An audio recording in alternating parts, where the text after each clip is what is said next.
Hello everyone and welcome back to my channel. Dito sa Seryosong Usapan with Kuya Jun. Bago ang lahat, nais ko muna kayong batiin ng isang magandang morning, good evening, and good afternoon. Nasaan man kayo sulok ng mundo naroroon. At sana nasa mabuti kayong kalagayan.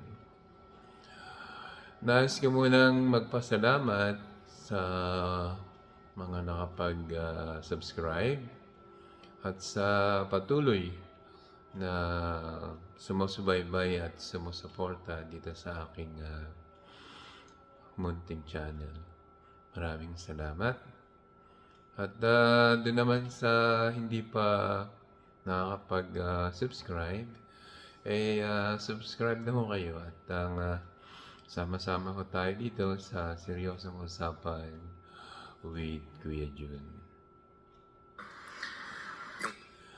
Ang ating topic ko sa ngayon at ang ating pag-uusapan ay tungkol sa confidential fund na hanggang ngayon ay pinag-usapan at tinatalakay sa Congress, sa lower house, ang confidential fund ng Office of the Vice President. Atin munang pakinggan itong pagtatanong ni Congresswoman Luistro sa COA. At pagkatapos nun, ay atin siyang hihimayin at bibigyan ng seryosong usapan. Okay? Yung confidential fund ko is like 7 million per quarter. The irregularities which have been observed in the utilization of confidential fund in the Office of the Vice President should be checked as well with respect to the utilization of confidential fund of the Davao City during those time that the mayor is no less than our Vice President. Good afternoon, everyone.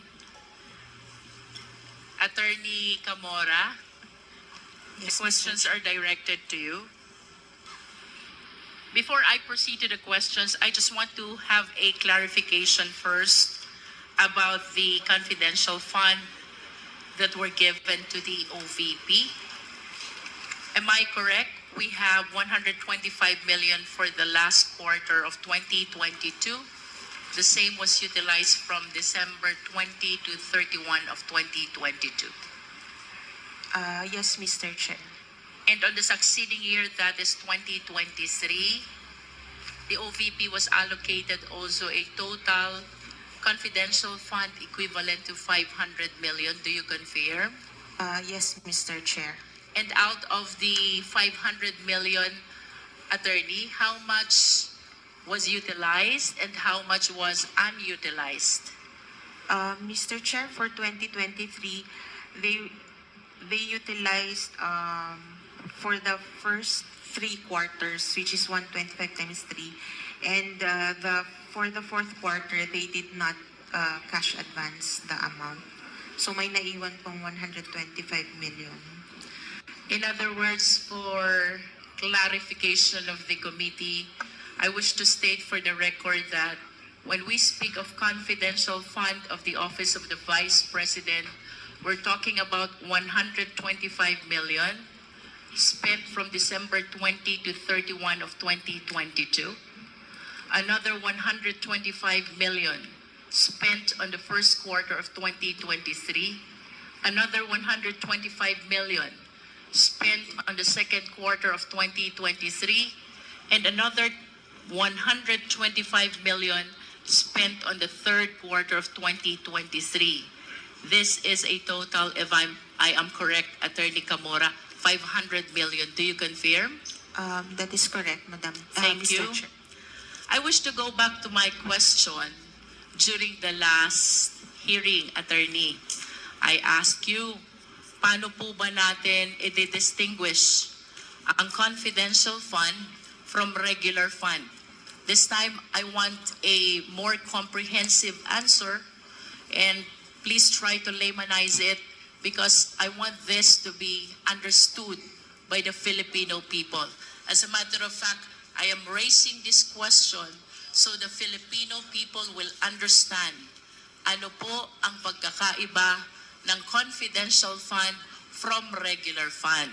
Let us discuss first about the purpose. Yes, Mr. Chair.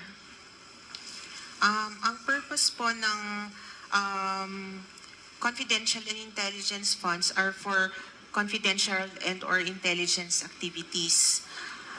While yung sa regular funds po, it is for the attainment of programs, activities, and projects other than confidential fund and or intelligence activities. Ito po yung regular na perang ginagamit ng mga government agencies. And if you will agree with me, Attorney, if I would say that when we speak of confidential fund, it has something to do with the national security, peace and order surveillance activities. Am I correct? That is correct po, Madam Chair. And when we speak of regular funds, any other funds except something which has to do about security, peace and order. Yes po, Mr. Chair. Thank you. Now let's go to the procurement. Ano po ang pagkakaiba ng confidential fund from regular fund in terms of procurement? Mr. Chair, in terms of procurement, the regular funds must follow the laws on procurement, which is now the RA 9184 as amended po. As to confidential and intelligence funds, to avoid compromising the confidential matters, it usually does not undergo procurement. And do you agree that we have this joint circular which regulate the utilization of confidential fund? Yes, Mr. Chair. Can you share with us what is that joint circular? It is the joint circular issued by the Commission on Audit, the Department of Budget and Management, the Department of the Interior and Local Government, the Governance Commission for GOCCs, and the Department of National Defense. Kanina, Attorney, you mentioned about Republic Act number 9184. This is the procurement law as amended, tama? Yes, Mr. Chair. And you would agree with me if I would say, under the procurement law, before you proceed to procurement, there has to be a posting. Yes, Mr. Chair. There has to be an invitation to bid. Yes, Mr. Chair. There has to be a pre-qualifying process for the bidders. Yes, Mr. Chair. There has to be a bidding. Yes, Mr. There Chair. has to be a post-qualifying. Yes, Mr. Chair. And all of this will happen before we issue the notice to proceed. Yes, Mr. And if Chair. I may add, we also require the parties to execute a contract. Am I correct? Yes, Mr. Chair. And all these formalities are not present when we speak about confidential fund. Correct?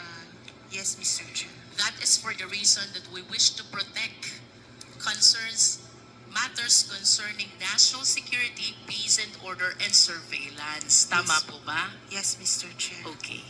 Now we proceed to number 3, about liquidation. Ano pong pagkakaiba ng confidential fund from regular fund?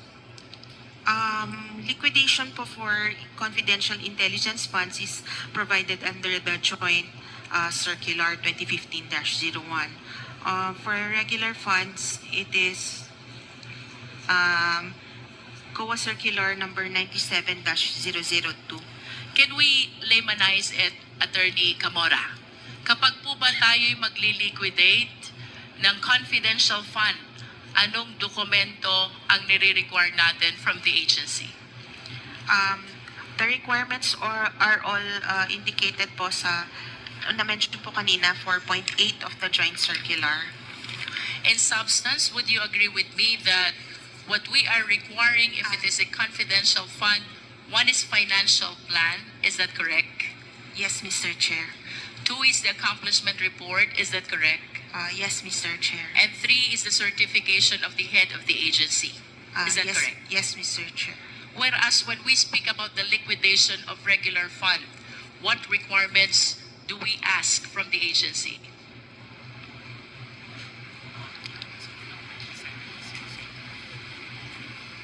Um, these are all under 97-002.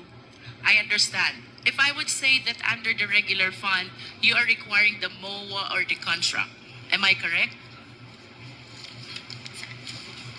I understand that there is a long list of documents, but I'm trying to emphasize only the substantial documents which should not be absent in the compliance of liquidation requirements. Yes, Mr. Chair. There has to be a MOA or a contract if it is a regular fund. Second, there has to be a receipt. Yes, Mr. Chair. There has to be an invoice. Yes, Mr. Chair. Thank you. May I request the Secretariat to please flash the first slide. This slide summarizes the Okay, distinction between hanggang confidential fund and doon regular muna yung fund. kukunin natin. In At confidential fund, we have medyo the Joint Circular 01, which mahaba regulates kasi the itong same. For magiging regular explanation fund, we ni have the procurement law, otherwise known as RA Congresswoman 9184 as amended. Luistro As to purpose, dito sa confidential fund is for the purpose of ginawa niyang surveillance activities to promote national layout kung anong pagkakaiba ng confidential fund at ang regular fund. So, doon sa pagtatanong ni Congresswoman Luistro,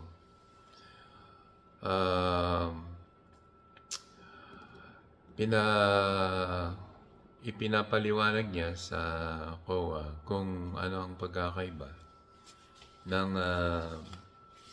confidential fund kumpara sa regular fund. So, pag sinabing confidential fund, ano ba yung purpose? Ano ba yung layunin? Sa pagkakaintindi ko, pag sinabing confidential fund, ang layunin nito ay para sa confidential and intelligence activities or surveillance activities para sa peace and order at national security.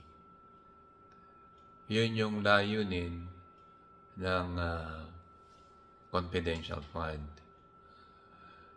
Kung ikukumpara naman natin ang regular fund, ay yun yung pangkaraniwan na ginagamit ng activity o program ng agency or government office. So, yun yung layunin ng confidential fund at regular fund. Ngayon, dumako tayo sa tinatawag na procurement. Ano ba yung tinatawag na procurement? Nakikipag procurement tayo, minsan hindi naman natin lubos na naintindihan kung ano ba yung procurement sa ilalim nitong nabanggit na confidential fund at regular fund. So sa ilalim ng confidential fund, ang tinatawag na procurement, ibigay muna natin yung definition ng procurement para mas madali natin siguro maintindihan. Ang sinasabi dito, procurement is the process of finding, buying, receiving, and expecting the goods and services a business needs to operate. So ang procurement pala ay isang proseso na paghahanap, pagbili, at pagtanggap at pagsisiyasat, kumbaga. So, ibig sabihin, bago ka kumuha dun sa budget ng confidential fund, ay may tinatawag na procurement. So, ito yung procurement na kailangan merong dahilan kung saan mong panggagamitan o saan mong gagamitin yung budget na kukunin mo dun sa fund na yon. So kung ang tinutukoy natin ay patungkol sa confidential fund, when it comes to procurement, hindi na kailangan kasi confidential nga eh. So kung halimbawa ang isang kasi normally ang merong confidential fund ay yung president, yung governor, yung mayor. Kaya itong vice president medyo hindi ko alam kung sadya bang kailangan meron yan. Yun, tatalakayin natin yan mamaya. So, dito sa confidential fund, when it comes to procurement, sinasabi dito, does not have to through competitive bidding. So, hindi mo na kailangan magpadumaan sa proseso na may bidding,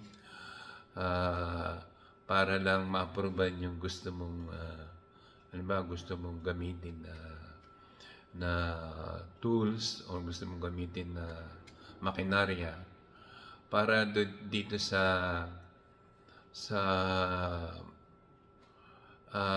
promoting for peace and order, kumbaga. So yun ang sumasailalim na tinatawag na procurement dito sa confidential fund. Pero kung sa regular fund naman, when it comes to procurement, yun na yun, dadaan ka sa proseso na kailangan may bidding at kailangan siyempre doon sa bidding, kung alin yung pinakamababa, yun ang pipiliin mong pagkukunan ng materials man na gusto mong bilhin. Kung gagamitin mo yung regular fund. So, talaga magkaiba sila kumpara dun sa confidential fund. So, ibig sabihin, sa confidential fund, kung kukuha ka ng budget sa confidential fund, kung gagamitin mo, wala nang proseso. Hindi na siya yung mabusisi pa na dadaan ka pa sa bidding. Kaya pala, itong confidential fund ay kinakalokohan ng tulad ito, ating talakayin itong confidential fund ng Office of the Vice President.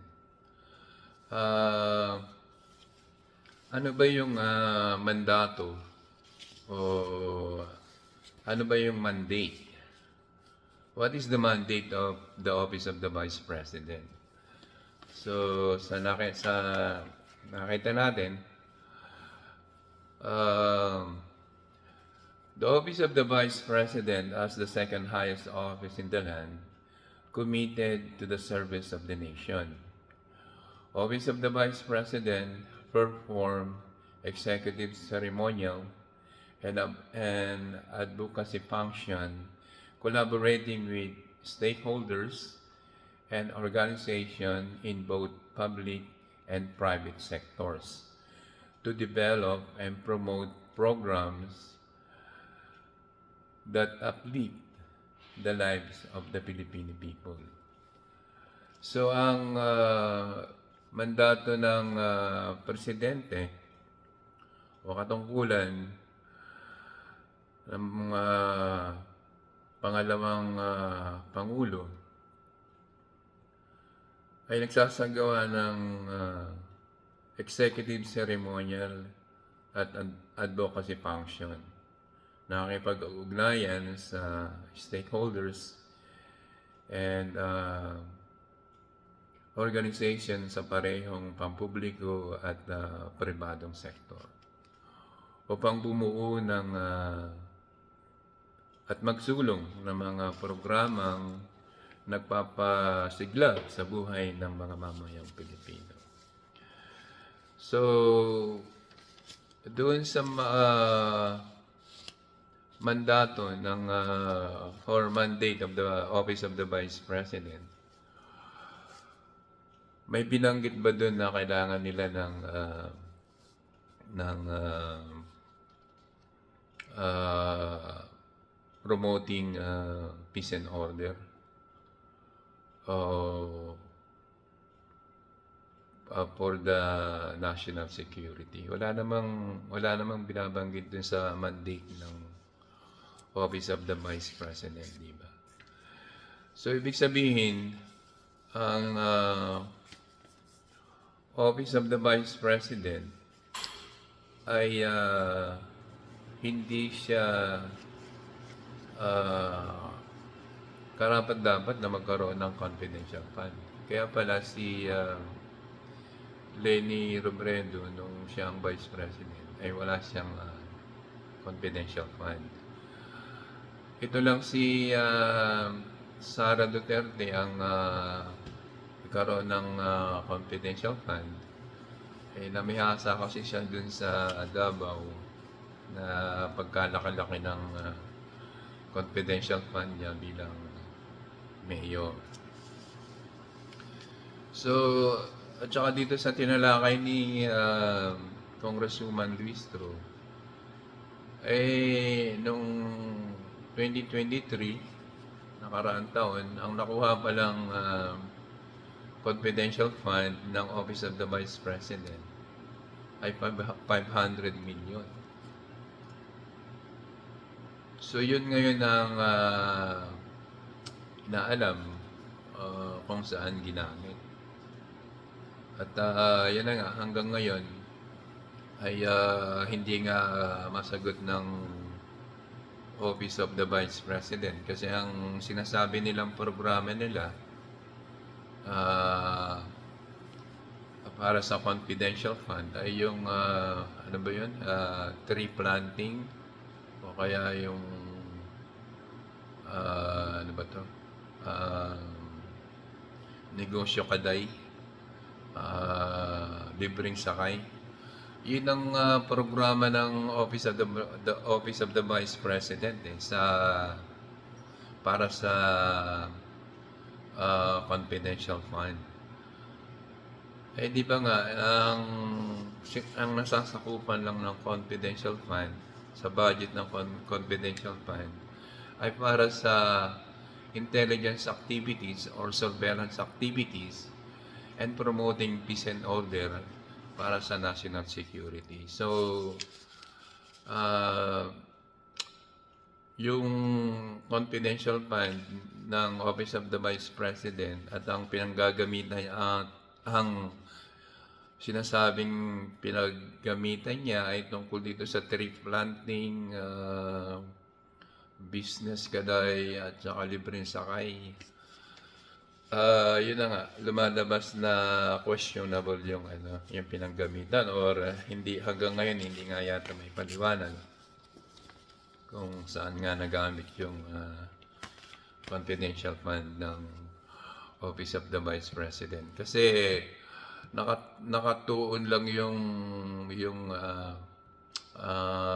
taong bayan dun sa 2022 confidential fund ng Office of the Vice President na 125 million na ginastos lang ng 11 days.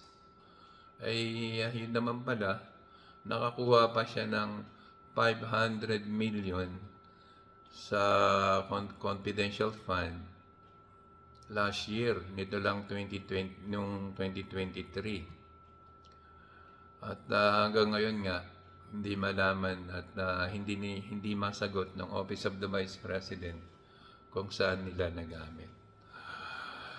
So, yun, hopefully, kahit pa paano, nakapagbigay ng konting kaalaman kung ano ba yung pagkakaiba ng confidential fund kumpara dun sa regular fund. Okay, hanggang dito na lang at maraming salamat. Thank you for watching and hope to see you next time. God bless. Bye.